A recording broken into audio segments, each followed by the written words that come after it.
BJP Chandrababu Pawan కుట్రలు చేసి ఈవీఎంలు మార్చేశారు. నాకు చాలా అనుమానాలున్నాయి. ఇది అంతా మోడీ, అమిత్ షా, చంద్రబాబు కుట్రలు అని కేఏ పాల్ అన్నారు.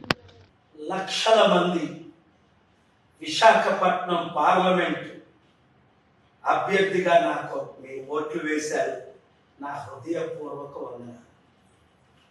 మీరందరూ ఆశ్చర్యపోతున్నారు. ఏమైంది? 9 లక్షల ఓట్లు బీజేపీ టీడీపీ అభ్యర్థి అయిన శ్రీ భరత్కి ఎట్లా పడ్డాయి? 1000లో 1 కూడా కనీసం 9 లక్షల్లో 10% 90,000, 1% 9,000, మనకి 8,000 కూడా ఎందుకు పడలేదు అంటే 1000 ఓట్లు భరత్కు పడితే మనకి 1 కూడా ఎలా పడలేదని ఆశ్చర్యపోతున్నాడు భరత్ కూడా.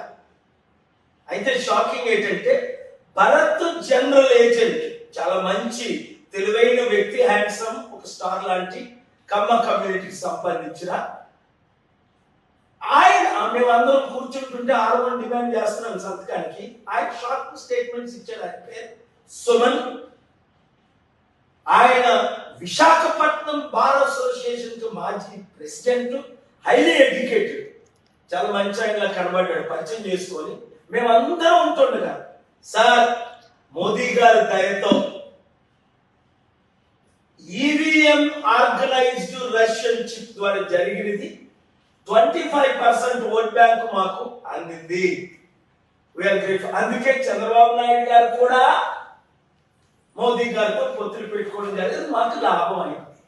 అవును, ఎవరెవరు షాక్ అవుతున్నారు, ఎందుకు షాక్ అవుతున్నారు, మీ కామెంట్లన్నిటికీ నేను జవాబులు ఇస్తాను. మోదీ గారు షాక్ అవ్వట్లేదు, బీజేపీ నేతలు షాక్ అవ్వట్లేదు, వాళ్ళందరికీ తెలుసు. అసలు కరెక్ట్ గా చెప్పాలంటే 238 బీజేపీకి రాలే, దాదాపు 150 రఫ్గా వచ్చింది. కానీ ఎన్డీఏ జూన్ 1 నేనేం చెప్పాను, 300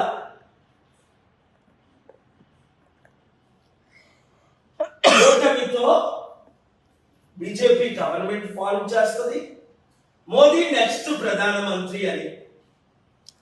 చాలా మంది దాదాపు 280, 300 ఇండియా కూటమి అంటే రాహుల్ గాంధీ, మమతా బెనర్జీ, సిపిఐ, సిపిఎం, వీళ్ళందరికీ కేజ్రీవాల్ వస్తుందని అంచనా. అయితే 200 దాదాపు 32 వారికి వచ్చాయి ఇండియా కూటమి.